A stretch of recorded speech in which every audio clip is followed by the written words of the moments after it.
Hello, boa noite. Feliz ano novo, né? Passando o carnaval. A gente considera que de fato começou o ano. Ó, várias pessoas entrando aí, Rafael. É aí, Ana. Tudo bem, Débora? Já te chamo. Iago. Prazer ter vocês aqui. Boa noite. Estão me ouvindo bem? Evelyn, Thaís. Tô bem feliz de começar o ano com essa entrevistada que eu vou chamar. Tô abrindo aqui a nossa apresentação.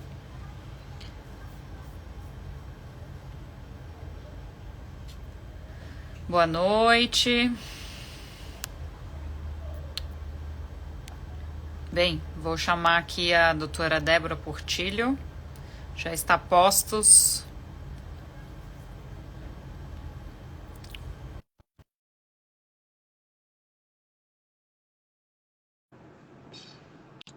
Boa noite, Michele. Boa noite. Álvaro, Dayana. Tudo bem? Olá, Débora. Tudo Tudo bem? bom? Como é que você está? Muito obrigada por esse convite especial. Deixa eu ver se eu posiciono o celular. Assim, Tranquilo. quando entra com outra pessoa, muda todo o background e o posicionamento da gente. Fica um pouquinho menor, né? É. Tanto tempo que eu não faço uma live, eu acho que eu venho fazendo só os as webinars pelo Zoom. Mas a live já deve ter pelo menos um ano. Legal começar o ano com você. Muito obrigada por esse convite. Me sinto muito honrada. Então, Que estou à show. disposição. Fico muito feliz pelo seu aceite, né? A gente já falou ano passado, assim, ó, vamos deixar para ser o primeiro encontro do ano, Do né? ano. Um projeto aí que a gente já tem, vai completar 3 anos, né? Vai completar Caramba, 3 anos que a gente está muito legal. fazendo. E às vezes fica até difícil, né? Tem tantas mulheres extraordinárias aqui, e a gente às vezes fica até, nossa, quem que a gente vai chamar agora? E fico super feliz que você aceitou, né? Num período de ano que é super efervescente, né? A gente voltando às E atividades. olha que a Então, gente combinou há tanto tempo, né? E eu depois, durante nossa conversa, eu vou falar. Hoje é um dia muito especial. Então, assim, foi providencial. Era para ter sido no dia 5. E aí eu ainda não tinha voltado de viagem, né? Eu só voltaria no dia 6. Então ia ficar muito corrido. Aí colocamos para o dia 19, muito por acaso. Então eu vou deixar você conduzir a entrevista, mas você vai saber por que que hoje é tão especial assim. tô curiosa então para É. saber. Bem, vou apresentar a nossa entrevistada de hoje, né, que é a doutora Débora Portillo, sem acento, né, Sem apesar da acentos. com acento, né, peço desculpas, inclusive. Ela é advogada, parecerista especializada em propriedade intelectual, mestre pela Academia do INPI, com MBA executivo em marketing pelo IBMEC, Rio, sócia-diretora do De Portillo, Sociedade de Advogados, inclusive um escritório super premiado, e o nosso propósito do nosso projeto é justamente trazer o enfoque sobre por que temos tantos escritórios de advocacia com tão poucos nomes femininos, né, ali na questão societária, né, de ter o nome do escritório. Então, a Débora é um dos poucos escritórios que temos uma figura de sócia mulher, né, que é um escritório premiado. Ela é professora da pós-graduação em propriedade material da ESA, desde Desde 2008. 2008, desde a primeira turma. Assim, é muito Olha, especial para mim. É. inclusive foi minha professora também, né? Principalmente da parte de Fashion Law e marcas farmacêuticas. Ela é coordenadora dos cursos de perícias judiciais em propriedade intelectual desde 2020. Da Presidente BAP, os cursos da BAP. da ABAP. Faltou aqui a gente escrever. Inclusive, eu fiz também, também fiz o curso. Presidente da Comissão do Direito da Moda, da OAB do Rio. pelo terceiro triênio. Membro de várias associações, incluindo a BAP, IAB, BPI, ASPI, acho que é. experiência destacada em propriedade intelectual e fashion law, recentemente criou o The Portilho Academy, plataforma de cursos voltados para estudo da PI. Olha, inovador. Exatamente. E hoje, as inscrições do site foi ao ar. Hoje as Ah, inscrições estão sendo abertas hoje.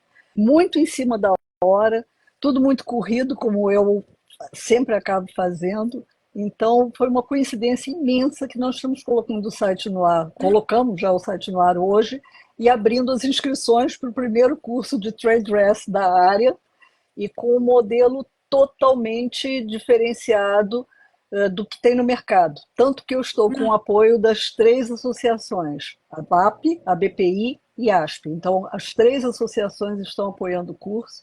O certificado sairá com o apoio deles, né? É um curso de 60 horas, é um modelo diferenciado de ensino. A Ana Paula já foi minha aluna, você sabe o quanto eu gosto de ilustrar, né? É sempre muito, em cima de muitos slides, muitos exemplos, e fazendo isso da forma mais aprofundada possível. E uhum. 60 horas de trade dress, todo mundo vai dizer, caramba, o que, que eu preciso de aprender de trade dress em 60 horas? 60, são 20 aulas de 3 horas, com vários especialistas, a juíza Márcia Maria Nunes, o Lélio Schmidt, Letícia Danens, Felipe Fonteles Cabral, Liliane Roriz, Antônio Ritt, tem e várias pessoas mais novas também, mas que estão escrevendo sobre fashion law, desculpa, sobre trade dress. E trade dress é uma matéria que eu estudo desde 2005, então, e Aham. meus, o maior número de pareceres que eu dou é nessa área.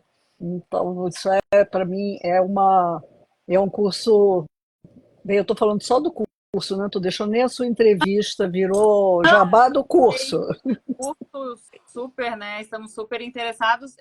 Mas o Academy é do curso? Eu fiquei só em dúvida com Pois relação. é um projeto antigo de eu ter uma plataforma de ensino. Aham. E até começou com uma amiga, Cristiane Oliveira, e Cristiane Oliveira de Almeida, e ela faz mais a área de entretenimento. Só que não saiu, a gente tentou várias, não sabia exatamente qual modelo seguir. Aham. E, e aí já tem que 2, 3 anos isso, e eu agora, finalmente, disse, vamos fazer pelo menos um curso.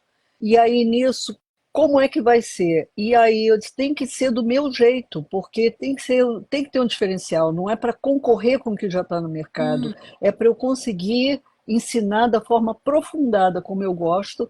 E aí, tem um diferencial, Ana, que é muito desafiador, porque o aluno tem que se comprometer a assistir com assistir, presença efetiva na aula, não é aquela presença de você estar aqui e com o outro teclado aqui do lado, porque uhum.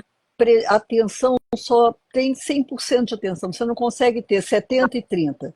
Se você está com 70% de atenção em alguma coisa, tem 30 prejudicado, você não vai fazer nenhuma das duas bem feita. Então, a proposta é que o aluno realmente se dedique a isso, que saia sabendo. Não é mais um curso para ter um certificado no final. As turmas são pequenas, o número não vai ser divulgado agora, então quem tiver interesse realmente tem que se inscrever rápido. E eu espero que dê resultado, porque e eu, não só eu acredito nisso, pela quantidade de alunos que eu já coloquei na área da propriedade intelectual, e Claro. muitos conseguiram entrar na área ou se apaixonaram pela área por meu intermédio. Lá no site deportilhoacademy.com, só .com, não tem .com, tem muitos depoimentos de alunos que passaram pelas minhas aulas, que estudaram comigo, ou Fashion Law no IBMEC, ou desculpa, ou Fashion Law desde 2014, também foi no IBMEC, na ESA em São Paulo, na UERJ, e alunos do IBMEC, que vários saíram assim do IBMEC, do LLM, Direito Corporativo, e disseram, eu quero fazer PI, sabe? É isso que eu quero fazer na vida. Uhum. Então, assim, deve dar certo. Eu tenho muita. Ah, e mais um. Por que que eu acho que isso vai dar certo? Em 2020, final de 2022, a professora Silmara Quinelato, uma pessoa incrível, né, assim, da USP, ela mandou uma mensagem para uma amiga nossa em comum, a Sônia Delbu, dizendo: ó, fala para a Débora que tem um curso agora de Direito da Arte que eu vou dar aqui e vai ser um curso contando para créditos, né, para o doutorado, então se ela quiser fazer. E aí eu me inscrevi, fui aprovada, e eram 20 e poucos alunos só, tinha uns requisitos, você tem que comparecer às aulas na hora marcada, você tem que estar com o vídeo aberto, com a câmera aberta, e participar efetivamente, porque você está tirando a vaga de um outro aluno que poderia estar ali. E nesse caso o curso é pago, mas você são turmas muito restritas, né, com número restrito de alunos, e faz a diferença de você estar efetivamente participando, fazer um trabalho de apresentação no final, nada difícil, porque todo mundo que estuda comigo, principalmente os alunos do INEC, eu tinha que dar prova, eu dava cola na prova. O problema não é testar o quanto não aprendeu, é saber mais ainda. Então, essa academia é assim, é muito pretensioso, parece que ser muito pretensioso, mas é uma coisa pequena, sabe? Vai começar com um curso, dois cursos, três cursos, e um ensino diferenciado, que eu possa ter o apoio das associações e demais escolas. Então, eu estou muito feliz, e hoje é o dia, coincidentemente, de a Ah, gente ter conseguido colocar no ar 2 semanas antes, está muito em cima da hora. Mas, enfim, foi o que deu. Eu voltei de viagem agora, dia 6, né? ah. Então, hoje é dia 19, então 2 semanas que eu estou aqui. Mas Eu é isso. Então, vamos lá, à sua disposição. Obrigada por esse espaço, né? estava até aqui abrindo o site, vendo já o perfil, bem interessante mesmo. E, Débora, é engraçado que a gente sempre começa, né, a nossa série de perguntas, a nossa entrevista, né? O propósito aqui do nosso projeto é justamente a gente conhecer mais a pessoa por trás da profissional, né? Saber a tua história, como é que você chegou na PI, e não só ficar, a gente, né, por meio do âmbito profissional, a gente acaba só falando sobre temas técnicos, né? Da propriedade intelectual, É, acaba esquecendo da pessoa que está ali. Então, nosso projeto é para te conhecer melhor e a gente sempre começa, né, com já uma pergunta bem marcante que é da mentira, né, sobre o direito. Mas, como a gente conversou antes, eu sempre passo as perguntas antes para as nossas entrevistadas. Eu quero saber então como que você começou a trabalhar com propriedade intelectual, né? Porque a sua trajetória foi um pouco diferente. Você primeiro conheceu a API para depois conhecer o direito. Então, conta para a gente exa- como foi esse exatamente. Esse caminho inverso, né? É, eu, maravilhamento, né? Quando a gente encontra a PI, fica assim maravilhado, né? maravilhada. E maravilhada. É um encantamento total. Mas eu tinha acabado de voltar dos Estados Unidos, passei 2 anos lá e Quando foi. colocaram um anúncio da, no boletim da Câmara do Comércio Americana. Foi meu antigo sogro, meu ex-sogro, já falecido, que Deus o tenha. Ele colocou um anúncio me oferecendo como intérprete ou recepcionista. Eu disse, meu Deus do céu, eu não quero ser nem intérprete nem recepcionista. Eu não sabia exatamente ainda o que, que eu iria querer fazer, mas ele queria então, deixou uma coisa assim muito ampla. E eu disse, isso não vai dar certo, porque eu não quero. Eu só recebi um único telefonema, que foi da Daniel, na época Daniel Advogados, e eles disseram, não precisamos nem de uma recepcionista, nem de uma intérprete, mas alguém que fale inglês. Você gostaria de fazer uma entrevista? E eu disse, sim. E aí era um escritório de marcas e patentes, eu nunca tinha ouvido falar naquilo. Eu fui contratada, fiz a entrevista com o Dr. Denis Daniel, acabou de falecer, adorava ele, e era para distribuir a correspondência interna do escritório. E eu disse, meu Deus do céu, que será que eu vou fazer? Pegar as cartas e sair distribuir? Não, tinha que ler. Como 95% dos clientes do Daniel eram americanos ou estrangeiros de um modo geral, mas principalmente ingleses e americanos, tinha que ler, entender e distribuir para qual setor, se aquilo era um depósito de marca, depósito de patente, pagamento de anuidade, se era recurso, se era oposição, se era uma ação judicial, se era contratos, e eu não sabia absolutamente nada. Bem, é, mas esse serviço era um serviço extremamente importante, era feito pelo Dr. Percy Daniel, o pai do Dr. Denis, fundador do escritório, e ele faleceu, ficou com a tia do Dr. Denis, Dona Geraldine, que se afastou para fazer outras atividades dentro do escritório, e isso ficou na mão de uma administradora, e o Dr. Denis queria ter uma pessoa específica, então lá estava eu. Fiquei assim, encantada com o que eu via, porque eu recebia absolutamente tudo. Na época tinha muita correspondência que via da INTA, que era USTA na época, USTA, United States Trademark Association. E, e eu ficava encantada, principalmente vendo figurinhas e coisas das marcas que se tornaram termos de uso comum, que não podia ser usar Kleenex, que é nos Estados Unidos, né, que é, os cuidados que cada marca devia ter, e falando de nylon, de Band-Aid, cotonetes, enfim, essas marcas que a gente conhece, isso tudo me encantou muito. E eu fiquei distribuindo correspondência durante o tempo, e um ano depois eu estava fazendo vestibular, disse, bem, vou fazer para Direito, passei para o UFRJ, e com 2 anos e meio eu estava no jurídico, fazendo, me correspondendo com os clientes, a parte consultiva, e foi me formar e eu já estava lá. Então, quando chegou, tem um monte de mensagens aqui entrando para eu tentar não me dispersar com elas. Mas, então, eu me apaixonei por marcas ali Uhum.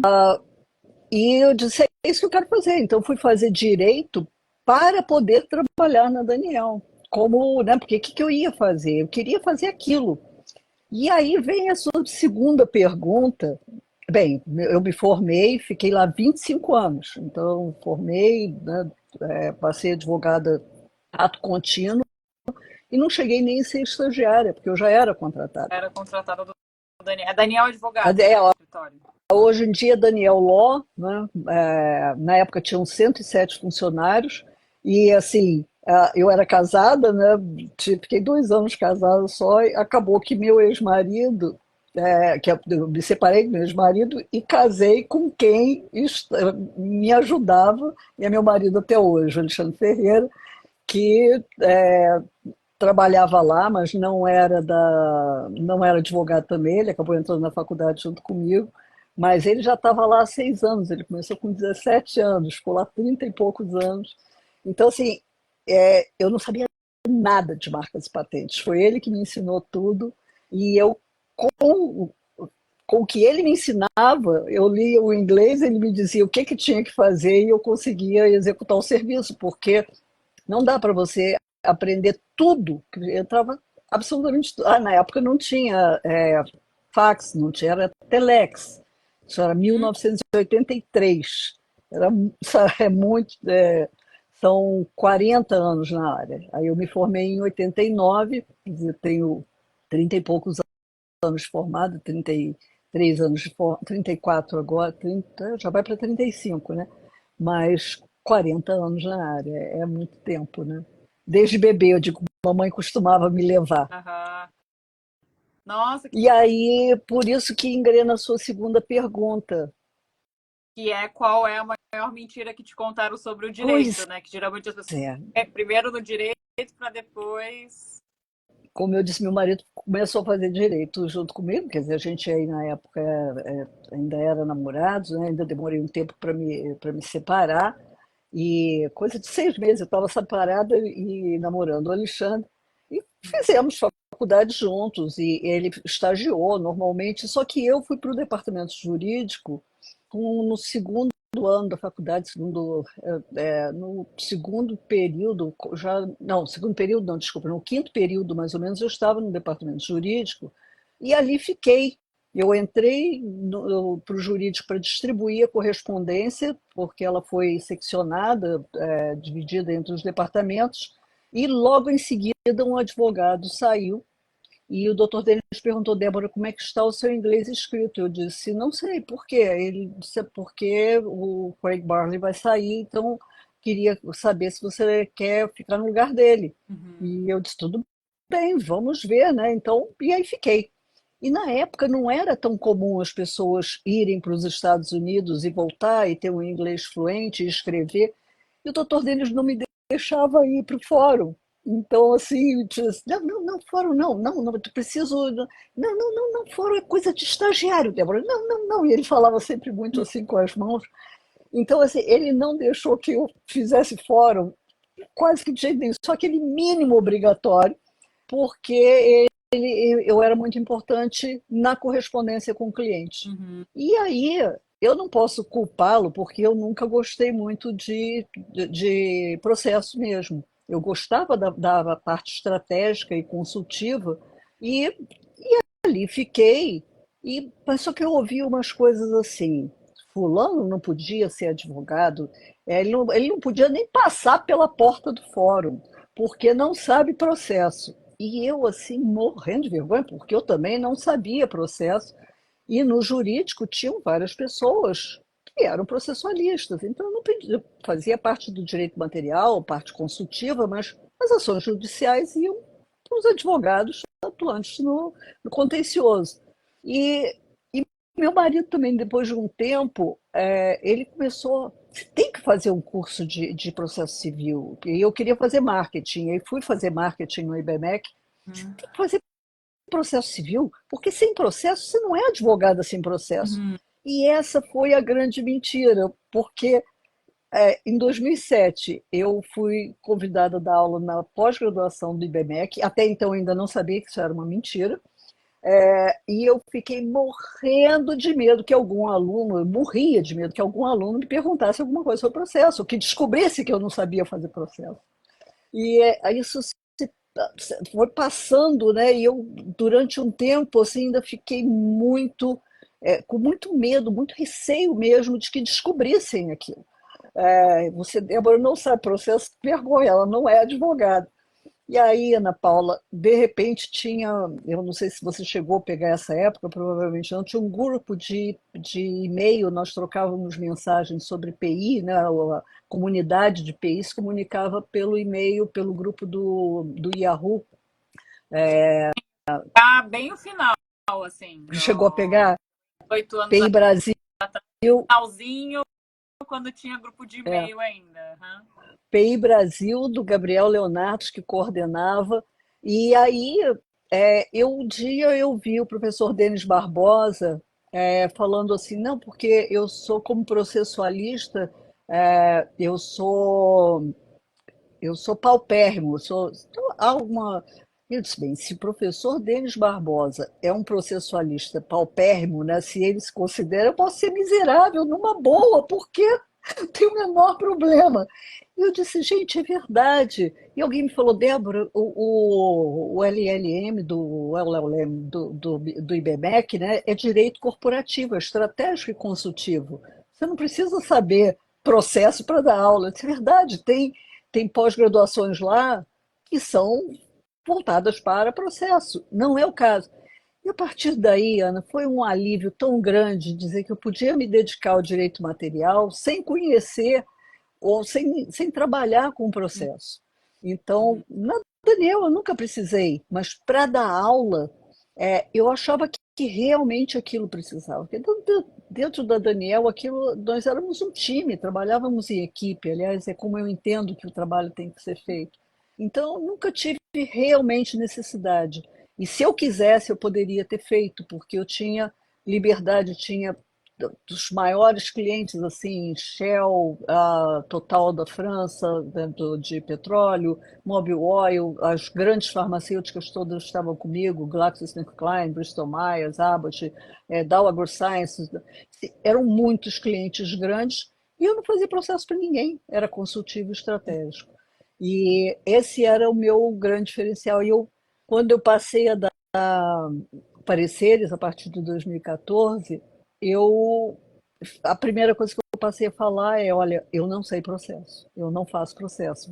Tudo bem para você? Não, claro, Débora, eu quero a teu conhecimento, a tua expertise na área material, do direito material. E isso tem sido marcas, né, muito trade dress, marcas de medicamentos e de um tempo para cá, fashion law. Mas foi um alívio, foi uma mentira, porque Uhum. assim, eu durante muito tempo eu me senti péssima. Então, gente, existe vida além do processo civil, entendeu? A gente pode advogar, mas eu não advogo atualmente. Eu só faço pareceres e assistências técnicas. Eu me sinto muito à vontade de falar. Eu não deposito marca, não faço recurso, não nada. Eu não concorro com os escritórios tradicionais. Os escritórios tradicionais são meus clientes. Ah, que show! É, mais uma vertente que a gente vê aí, né? Porque não necessariamente precisa ser advogado também, né, para atuar com propriedade intelectual. Não precisa ser advogado, é. Agora, para aparecer, e assistências técnicas também não precisa, você pode dar assistências técnicas em outras áreas, né? Mas na área de marcas, normalmente assistência técnica, as assistências são feitas por advogados, né? Que legal! Ó. Então a gente viu aí que a doutora Débora, ela começou primeiro, então, na PI, depois conheceu o direito, né? E quais foram as maiores dificuldades que você teve na época, né? Que foi quando a PI estava se estabelecendo no Brasil, né? Por bastante tempo e até como mulher, né? Talvez assim pela área e por ser mulher. Ah, bem, por ser mulher, eu acho que na época os homens também tinham um, um espaço maior para crescer do que as mulheres, isso eu não tenho dúvidas. Mas como o escritório passou a ser gerido pela filha do Dr. Denis, a Alicia Daniel Shores, ela também começou a ir para esse lado. Então, antes dela, eu acho que existia essa coisa de privilegiar mais os homens do que as mulheres. Mas eu nunca senti tanta dificuldade, não. Tinha muito respeito, um escritório muito, assim, muito correto. O doutor Denis sempre foi muito correto. Eu não tive dificuldade, eu tive dificuldade depois de conseguir emplacar um serviço que não rolou. Assim, de 2009 até 2012, mais ou menos, eu tentei fazer um serviço complementar, mas me faltou muita, não sei, não era para acontecer também nem, mas isso não tinha a ver pelo fato de ser mulher, e sim o fato de não ter um sócio na área de TI que hoje em dia eu tenho, que é o Luiz Nascimento, que me acompanha. Ele é designer industrial e gráfico e ele me acompanha desde 2015, que ele vem trabalhando comigo em pareceres e assistências técnicas, e sempre que tem imagem, então isso me dá um apoio. Hoje em dia, ele está comigo na Academy, ele mais a Márcia Oliveira, que é uma advogada que trabalha na área também, num outro segmento, mas não como advogada, mas ela é advogada. Então, somos três. E o que eu ia falar e o Luiz faz também a parte de TI, então, além de designer, então, toda a parte de TI, do site, de tudo, toda a estrutura, infraestrutura está com ele. Coisa que eu não tive em 2009, quando eu tentei montar um negócio por conta própria de auditoria de marcas. E não vingou, mas a parecerista vingou. Não foi um caminho escolhido, foi meio por acaso. As pessoas vieram, assim, Débora, é porque durante muitos anos, Ana, você sabe disso por causa dos cursos de perícias, eu fui conhecida por ser especialista em marcas de medicamentos.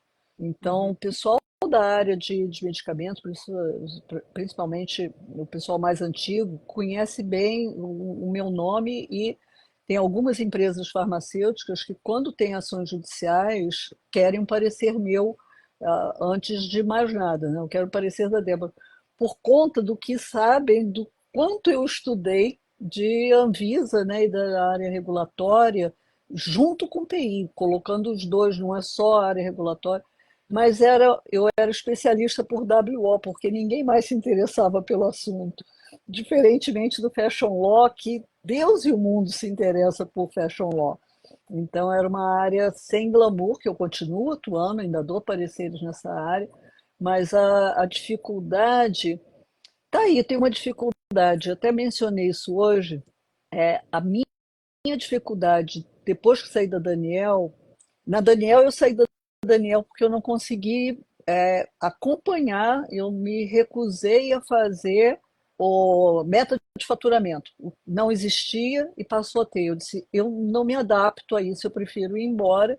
E aí falaram, não, Débora, também não é assim, calma, vamos ver. E aí os casos foram sendo passados para os advogados júniores que trabalhavam comigo, e eu sabia que eu ia sair. Meu marido era diretor de lá também, então a coisa foi caminhando e assim dentro de uns 2 anos eu saí, ainda fiquei mais um ano de quarentena, mas então isso não teve dificuldade, foi uma coisa assim, eu não consigo fazer meta de faturamento, eu tenho que ter atenção total ao cliente sem ter que contar a hora no relógio, sabe? Não, isso não funciona para mim. Mas quando eu passei a fazer os pareceres, a dificuldade é vender o meu serviço. Por quê? Ah, essa ficha caiu há pouquíssimo tempo. O Dr. Denis, como eu tinha grandes carteiras, né, grandes clientes, e quando esses clientes adquiriam alguma empresa, vamos dizer, eu tinha a Smith Klein Beecham e era minha cliente assim, desde 92 até 2000. Aí em 2000 houve a fusão com a Glaxo Wellcome. Então virou GlaxoSmithKline, Dr. Denis, vamos pegar os casos da Glaxo para trazer. Isso acontecia várias vezes, com inúmeras fusões e aquisições. Eu sempre queria trazer, mas é porque eu não precisaria fazer nada, era o escritório que faria. E quando ele falava, quando disse que ia ter reunião com o cliente ou alguma coisa, ele dizia, Débora, we do not solicit business. Débora, we do not solicit business. E ele falava assim, falava muito com as mãos. E eu fiquei com aquilo na cabeça. Eu cresci na Daniel, 25 anos, ouvindo que we do not solicit business. Então, e eu acho que isso me marcou muito. E eu acho que a gente não tem que sair, o que é uma besteira. Né? A gente tem que vender nosso serviço. Por que não pode é, Ah, chamar, vender? demanda, você só ser solicitado. Não existe isso, mas acaba que eu tenho essa dificuldade. A Isis Moretti, inclusive, que é uma grande amiga, acabou de ter neném, ela está lá nos Estados Unidos, acabou de ser contratada, ela foi da Casnar, acabou de ser contratada pela Daniel.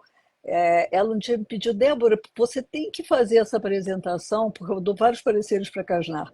E ela disse, você tem que fazer para a Casnar do Rio uma apresentação dos pareceres para São Paulo, porque a equipe de São Paulo sabe que você faz, mas não sabe exatamente, ninguém fica lendo seus pareceres aqui para as ações do Rio. E eu Uhum. disse, tudo bem, tem uns 4 anos e eu nunca fiz. E assim, qual a dificuldade? Eu acho que era o Dr. Denis, we do not solicit business, mas isso é uma besteira também, isso não, eu acho que a gente tem que fazer, tem que saber, agora que a ficha caiu, que tem um motivo, né, pode ser que eu passe a apresentar meus serviços para serem comprados, né, porque é isso que a gente faz, Claro, mas de uma forma mais é, natural. sim. Todo advogado também é vendedor, né? Sim, Todo país todo tem que ter mundo. um vendedor É. à demanda, né? Para poder ter serviços. E como que tem sido a movimentação do mercado nessa área nos últimos anos? Bem, o mercado na área de PI, então, assim, muita gente achando que é só depósito de marca, né? Então, entra na área para fazer depósito, porque é fácil fazer, mas não sei se sabe fazer uma busca, mas não sei se sabe fazer uma análise de viabilidade, né, de registrabilidade de marca, porque vai uma distância muito grande. Precisa conhecer o artigo 124 de traz para frente, coisa que eu sei que os advogados, até os advogados que trabalham na área não conhecem, porque quando em 2005 eu fui dar aula na ABAP, eu me dei conta que eu só sabia mesmo os 4 ou 5 incisos do artigo 124. Mas, enfim, eu acho que a área está tá muito está crescendo muito, mas de forma desordenada. Eu acho que o INPI tem que colocar uma ordem nisso, voltando com. Mas isso é uma longa história. Vamos falar mais da área de fashion law, porque é a parte mais interessante. É, Fashion law, eu estou no meu terceiro triênio, 9º ano à frente da comissão. Ah, eu posso te dizer que o interesse vem crescendo assustadoramente. Eu já tenho mais de 100 membros na comissão, cento e poucos membros, a maioria fui eu que coloquei, claro, mas tem muita gente que entrou por solicitação, que eu não conhecia. E continua. Hoje mesmo já recebi uma solicitação do assessor direto do presidente, dizendo: Débora, tem uma pessoa está querendo entrar, posso colocar? Claro, normalmente eles não precisam nem pedir, é só mandar providenciar a portaria. Por enquanto, muitos advogados e muita gente não ouviu falar em fashion law, mas é uma questão de você continuar persistindo, porque do mesmo jeito que direito ao entretenimento e outras áreas que não existiam antes foram surgindo, e aos poucos, hoje em dia, você não vê ninguém contratando um advogado da área de entretenimento que não seja especialista em entretenimento.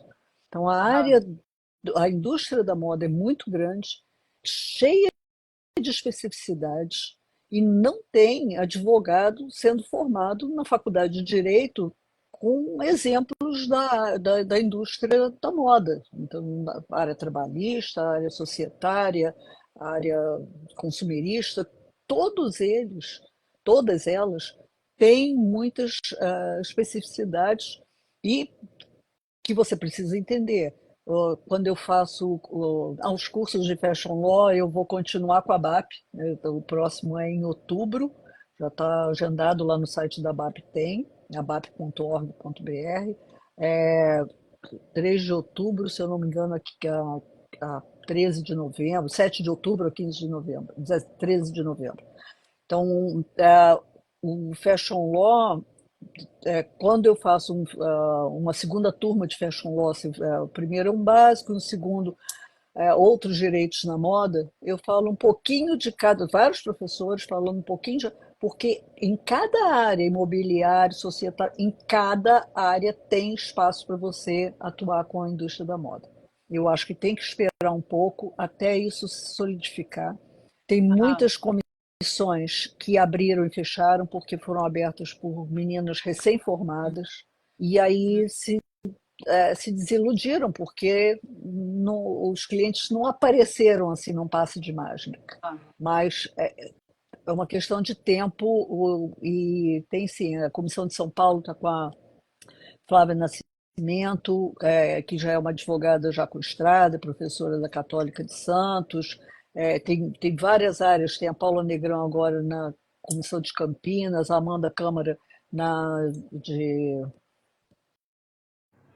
gente do Rio Grande do Norte.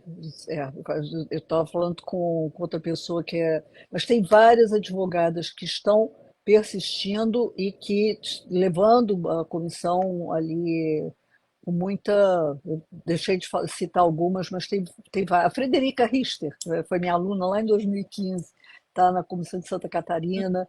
Então, tem gente séria trabalhando, é, vai crescer, é uma questão de tempo, mais alguns anos. Ah, Ah, posso complementar isso? A prova disso são os 2 rankings. O do Leaders League, desde 2017, pois você disse um escritório premiado, porque desde 2017 eu estou lá no topo do ranking do Leaders League, e desde 2022 tem o Chambers, também eu estou na Band One do Chambers e já tem uma outra, a Cajunar Leonardo está na Band One do Chambers em 2023, ela foi para a Band One e eu estava sozinha em 2022, então outros advogados devem subir para a Band One também, e o Chambers é o mais reconhecido, né? Sim. Então, não tem como dizer que a área não está crescendo quando tem um Chambers. Demorou, mas se interessou pela área e está ranqueando, isso bom sinal. Sinal também que o mercado está amadurecendo, né? O mercado amadurecendo, a gente começa a ver as demandas surgirem, né? E os É. conflitos. E se você pudesse dar uma dica para o seu eu do passado, lá, que a Débora que estava iniciando a carreira, falando inglês, o Daniel Ló, qual seria? Qual seria o conselho que você daria para si mesmo? Acho que acreditar mais na minha intuição, seguir, porque no final das contas, não reclamar tanto das coisas que não aconteceram e sempre olhar. Eu já faço isso há um bom tempo, mas olhar sempre para o lado positivo. Se não deu certo é porque não era para dar. Fecha a porta, né, mas o que eu acho que foi o processo civil é que me deu uma travada, porque não era o que eu queria, né? Não era o que eu gostava, e isso de seguir a sua intuição, seguir a minha intuição, ter certeza de que tem uma providência divina, para quem acredita, né? Tem uma providência divina e que as coisas vão acontecer, vão acontecer no momento certo, na hora certa. Você vê, por acaso, essa live hoje está sendo muito providencial e eu não nem imaginei tentar ajustar isso, a providência divina. Acredite na sua intuição e siga. E nós mulheres somos muito intuitivas, né? Muito, a gente tem que explorar. Eu acredito que a gente tem assim um poder intuitivo muito grande, Imenso, nós mulheres, e é o nosso diferencial, assim, tá um pouco à frente, né, do que vai acontecer bem. com certeza. Bruxinha, É. né? Somos bruxinhas.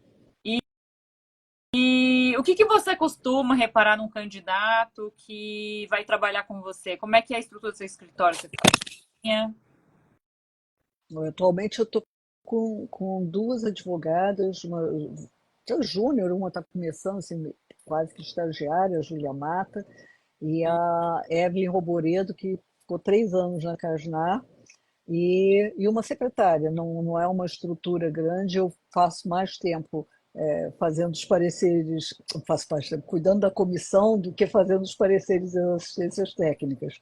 E agora com a Academy, então o, não sei como é que isso vai ser. Então não é uma estrutura grande, mas o que eu observo nas pessoas sempre, ah, português. Primeira coisa, o advogado tem que saber as coisas. Você pode não saber o inglês 100%, mas o português você tem que saber.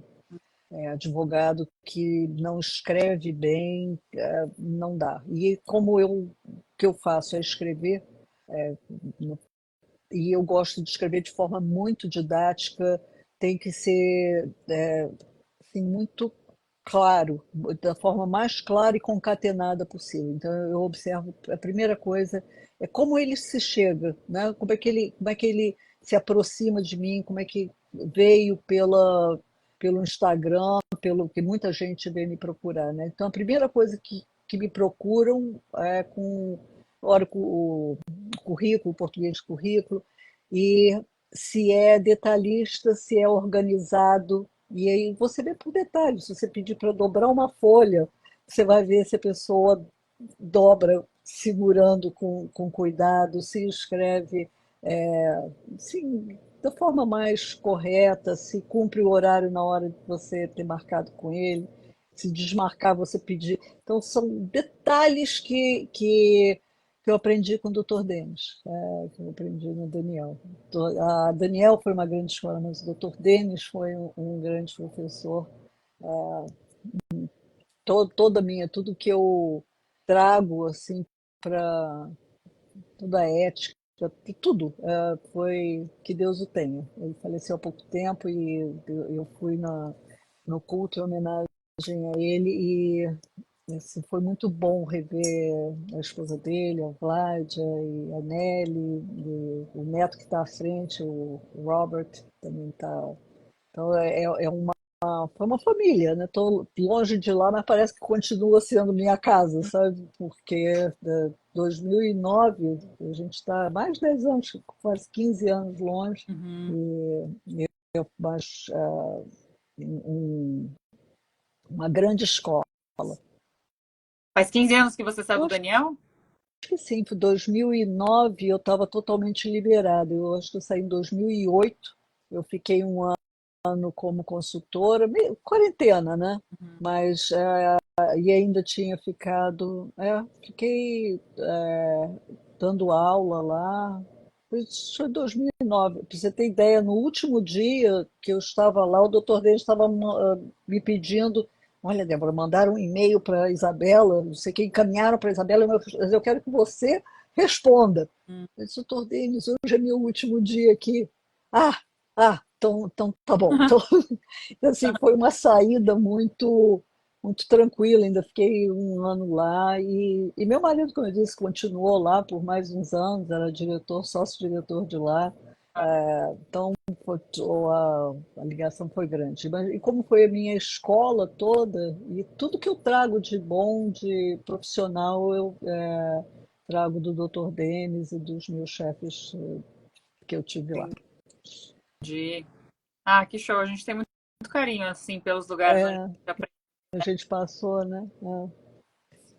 É, e eu também, eu reparo bastante essa questão de ser detalhista, de ser atento, porque é isso que às vezes as pessoas não focam, né? Você pega um currículo da pessoa, ela fez 1 milhão de cursos, estudou numa faculdade muito boa, mas é isso, não sabe às vezes redigir um e-mail, às vezes não sabe falar com o cliente, né? Às vezes é um pouco irresponsável, perde prazo, perde, né? E aí isso são coisas que tem que vir antes, né, do currículo, né? Tem que vir antes dos Tem. tem que vir antes do bacharel em direito. Então também Sabe que isso é lá no site, Ana, tem, no site da Deportilho Academy, tem, eu pedi uns depoimentos e tem vários depoimentos incríveis de ex-alunos, mas tem um especial do Gabriel Sacramento, que hoje é sócio da Daniel, fui eu que encaminhei ele para lá, e ele fala que eu ensinei a ele muito mais do que PI, mas toda essa o personal branding e várias coisas, porque um profissional não é só é um conjunto, né? Mas tem que começar ali, assim, para você observar, tem que ter o português, a organização, coisa, mas então assim, as qualidades do que eu observo estão lá nesses profissionais que deram esses depoimentos. uhum. Ah, que legal. Depois eu vou dar uma olhada. Eu deixei aqui aberto depois para dar uma olhada depois da nossa live, Tá. o site, né?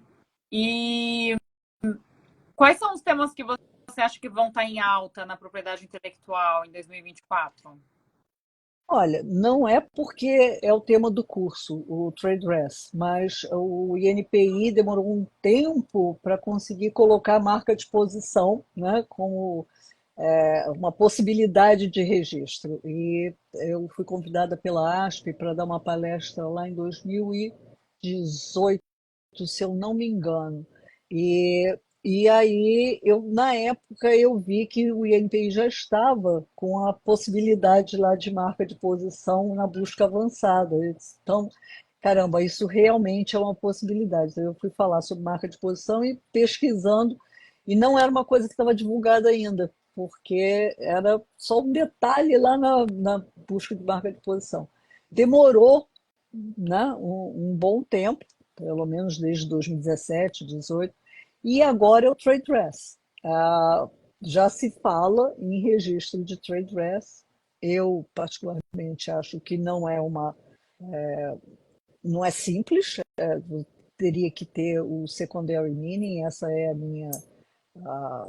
minha opinião, não é assim, registra, porque você está registrando a embalagem, não é trade dress, mas eu acho que é isso que vai ser falado, independentemente do que. Quem me conhece sabe que eu não estou falando para chamar para o curso, é porque realmente tem. Inclusive, o diretor de marcas, o Shmuel, deu uma palestra na ABAP, acho que no final do ano passado, se eu não me engano, que eu fui, foi presencial e também transmitido online, e ele falou que realmente tem essa possibilidade, está se estudando. Então, acho que é o trade dress, mas com ele vem muitas coisas, distintividade, vem degenerescência de marcas, eu acho que o marketing, isso eu gostaria de falar, é uma tendência, se você prestar atenção nos bancos, nas propagandas dos bancos, como, assim, até de banco, supermercado, como cada vez mais eles estão tentando explorar cores únicas nas propagandas. É verdade. Então, é assim, não é tudo muito colorido, é uma única cor. Uhum. É tendência, mas certamente vão querer proteger. O Itaú já vem fazendo isso há bastante tempo, e aí você cai no trade dress, mas tudo bem, é trade dress, mas é marketing também. Então, é a área de marketing que está necessitando de conhecimentos de PI, e tem um artigo que eu ainda não li, mas foi de uma ex-estagiária minha que virou advogada, foi para Casnar, hoje em dia é sócia do Marinello, a Isabela Stabile. Ela e mais uma outra advogada também lá do Marinello falou, está sobre marketing e identidade visual de produtos. Deve ser um artigo excelente, mas falando dessa necessidade do marketing, prestar atenção, né, no direito, trazer o jurídico para perto do marketing. Eu acho que se as pessoas estão procurando espaços ou temas, esses são. E sabem que eu dou dica, né? Eu realmente dou dica, eu não escondo o jogo. Hum. É verdade, essa questão dos bancos, eu não tinha me atentado da questão de cores, né? Mas Eles tá estão tendo um movimento. Ah, demais. As maquininhas, todo mundo tentando. Como é que eles vão conseguir? Será que eles vão conseguir ter exclusividade dessas?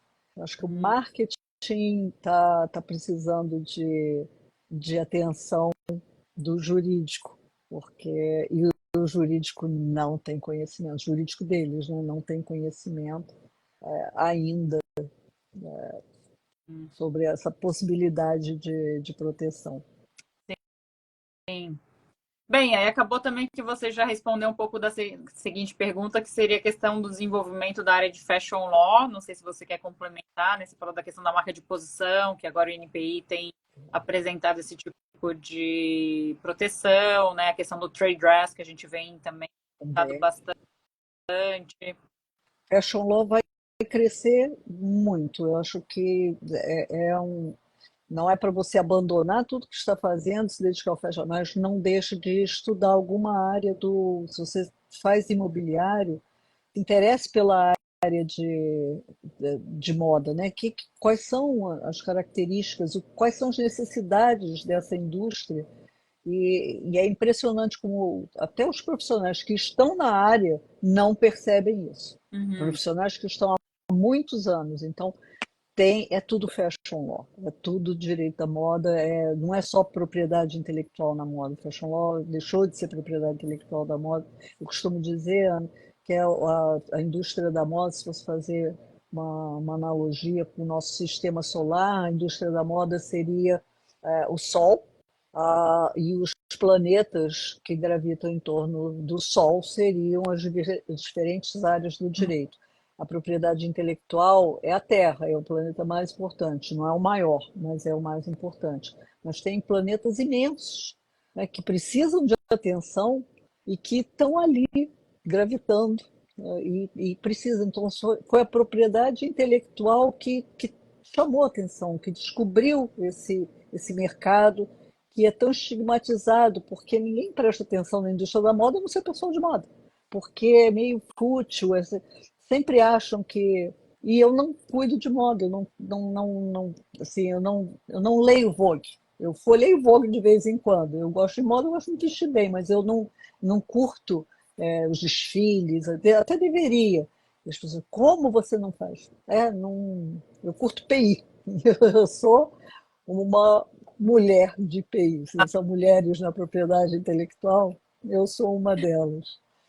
É engraçado que eu sou advogada de entretenimento, né? Eu, assim, já consumi muito mais É. entretenimento. Hoje em dia, ver tanto isso no dia a dia que chega no final do dia eu quero dormir, fazer qualquer outra coisa, menos ver uma série, né? Aí eu brinco, assim, que eu sou traficante.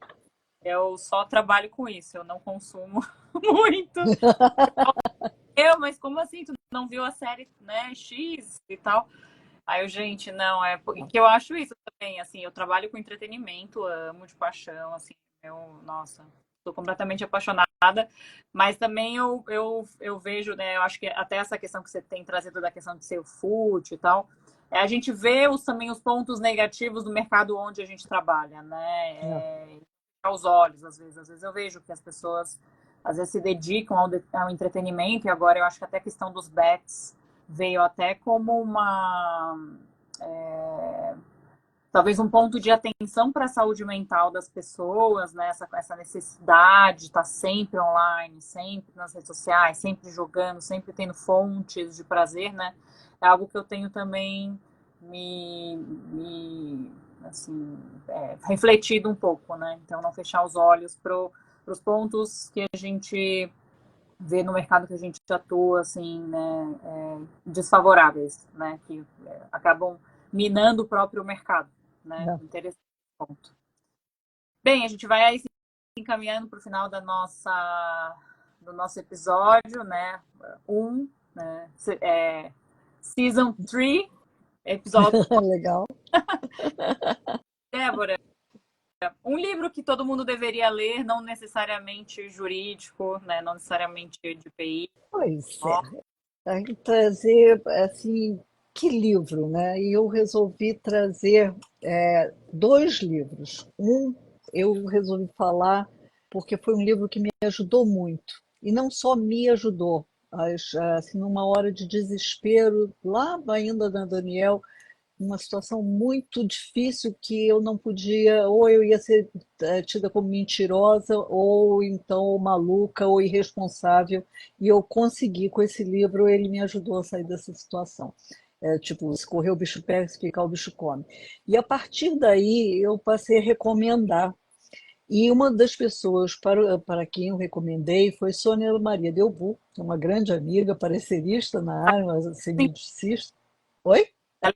Ela está assistindo? assistindo, aham, sim. Ai, legal. Beijo, Sônia. E Sônia, assim, teve ele como, sabe, o livro. E hoje, conversando com a Evelyn Roboredo, que é advogada que ficou 3 anos na Casar, e ela falou e ela foi estagiária da Isabela Stabile, que trabalhou comigo. E eu falei, eu disse, se tivesse que recomendar um livro, não seria um livro de literatura, mas sim, de recomendar mesmo como professora, como mentora, eu recomendaria o Alegria e Triunfo, porque ele anda comigo para sempre. Hum. E aí a Evelyn falou: eu comprei ele, eu adoro, está na minha cabeceira. A Isabela me recomendou. E se não fossem outras pessoas, como profissionais como a Sônia Maria Delbu, que além de amiga, é uma profissional brilhante, doutora, pós-doutora em comunicação, ela é a professora encarregada, ela junto com a Elizabeth Casnar, da pós-graduação da ESA. E esse livro fez a diferença. Então, apesar de ser um livro de autoajuda, é um livro que faz a diferença. E o outro é esse que acho que todo mundo deveria ler, Rápido e Devagar. Fala do Daniel Kahneman, e ele ganhou um Nobel. Ele fala da nossa mente, como é que a gente funciona. Então, se eu gosto muito, isso funciona para mim e para os pareceres Uhum. também. Então, assim, são dois livros Ah, que que show. não, né, sai. Ó, a Sônia falou aqui, ó. A Débora não me recomendou, me presenteou com Tem este livro num momento muito. razão. Este livro está na minha cabeceira desde então. Ah, que legal, eu não conhecia, eu vou dar uma olhada. É muito autoajuda, mas eu não viajo sem ele. Assim, tá despedaçado, tadinho, porque tem mais de 30 anos. Então, acho que para recomendar para alguém, para dizer um livro, é isso. Uhum. E uma frase que Tem, define a sua vida profissional até o momento, ou pode ser sua vida pessoal também. bem, é uma única frase. Não faça, ou melhor, faça pelos outros o que você gostaria que fizessem por você. Ah, e também não faça pelos outros o que você não gostaria que fizessem com você. Claro. Se você observar isso na sua vida do dia a dia, se todos fizessem isso, o mundo seria perfeito, né? Então, eu não vou dizer que eu siga 100%, né, ao pé da letra em absolutamente tudo, mas eu tento o máximo possível. E é tão engraçado, Ana, que eu falo inclusive para os alunos, quando eu estou falando de concorrência desleal ou de registrabilidade de marca, professora, será que eu posso registrar no sei que às vezes é uma palavra que não poderia ser registrada porque vai infringir, vai impedir o outro de que não tem distintividade suficiente.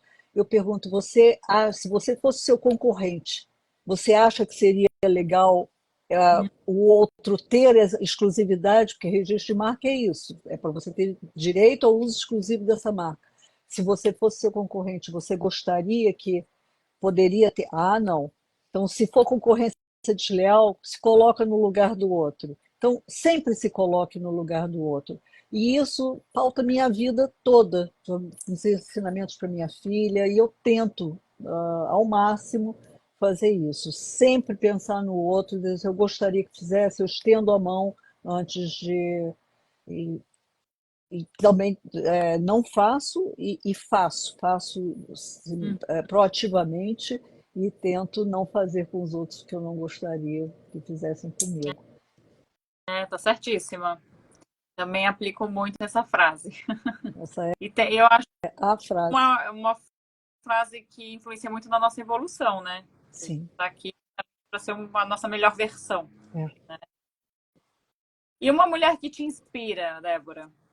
Olha, bem na moda, para não dizer que eu não falei de moda, Costanza Pascolato. Assim, eu inclusive assisti uma entrevista dela esses dias, até a Márcia que me passou, ela é realmente motivo para inspiração. Uma mulher brilhante, elegantérrima, mas tem uma mulher que eu conheci quando eu estava ainda vendo qual faculdade que eu ia fazer de marketing, e eu me deparei com o currículo dela, Lívia Barbosa. Ela é uma antropóloga e ela, na época, já tinha um pós-doutorado no Japão. Eu disse, meu Deus do céu, eu não tinha nem mestrado, e eu disse, meu Deus, meu sonho, você não me perguntou meu sonho são três letrinhas, é um PhD, não é uma BMW, mas um PhD.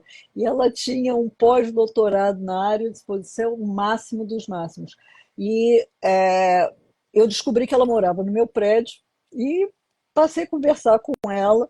Ela criou cinco filhos, ela é elegantérrima, ela consegue se manter, ela conseguiu ser mãe de cinco filhos incríveis, é, se manter super elegante, linda, e ela fala sobre sociedade de consumo. Eu tenho um livro aqui pequeno dela, tem várias entrevistas dela Lívia Barbosa? no Lívia Barbosa. E sim, ela fala do consumo, consumo posicional, sociedade de consumo de modo geral.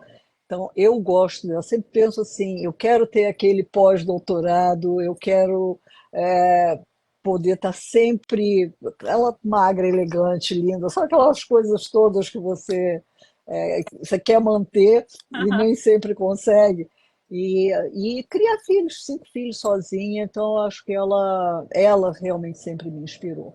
E é alguém que as pessoas também podem. Antropóloga, que nem seria mas é alguém que eu gosto muito de ouvir. E, e mora aqui no mesmo bloco que eu, a gente quase não se vê, Ah, namoro, mas entendi. eu descobri que ela morava aqui. Nossa, que legal. Então, Acabou, a gente quase que não se vê, porque eu não circulo no condomínio, mas de vez em quando a gente se esbarra.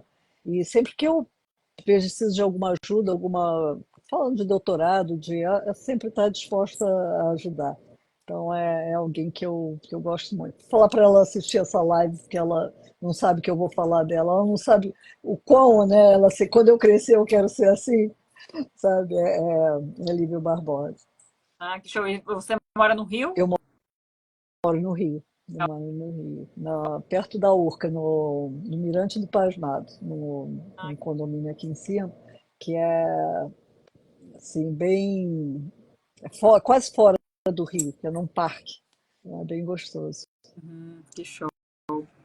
Querida, adorei esse bate-papo, Olha, conhecer um pouco da história, saber que, na verdade, você começou primeiro na PI para depois para depois ir para o direito, isso. né? Tem toda a sua trajetória dentro do Daniel e depois também, quando você saiu, virou parecerista e agora também com o Deportivo Academy, né? Tá Ai, bombando. vamos ver, vamos torcer assim, dedos cruzados para que dê tudo certo, que seja.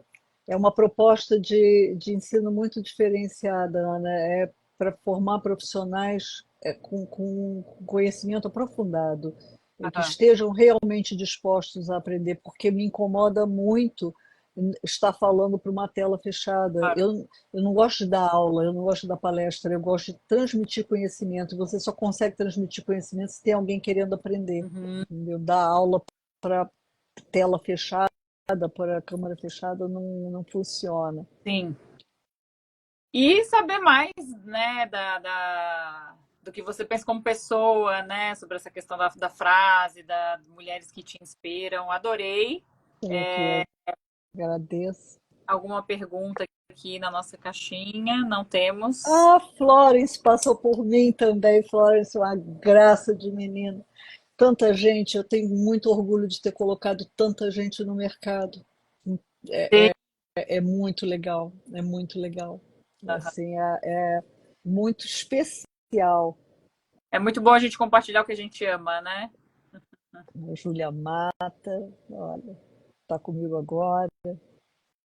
Bem, não, acho que não temos nenhuma pergunta. Quero agradecer, né, a todos que participaram aqui. Foi bem assistida aqui a nossa Oi? live. Teve Ah, eu participação. não posso ficar olhando, eu não falei com ninguém porque eu não posso ficar olhando. Se eu ficar olhando, Faço sala, eu dou um oi ali para todo mundo no inbox.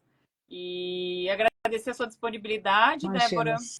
sempre que você precisar. Obrigada por compartilhar, né, todos os seus ensinamentos, né? Já fui sua aluna já em alguns cursos e estamos à disposição, né? Nosso projeto vai seguir viagem com novas. Muito sucesso para você.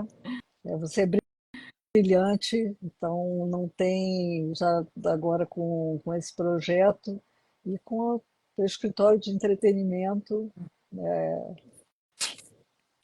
só Super decolando. boa noite, um ótimo ano. Para você também, muito obrigada mais uma vez. E obrigada a todo mundo que esteve aí e nos assistiu. Beijos em todos. Boa noite. Beijo, Ana Paula. Boa noite.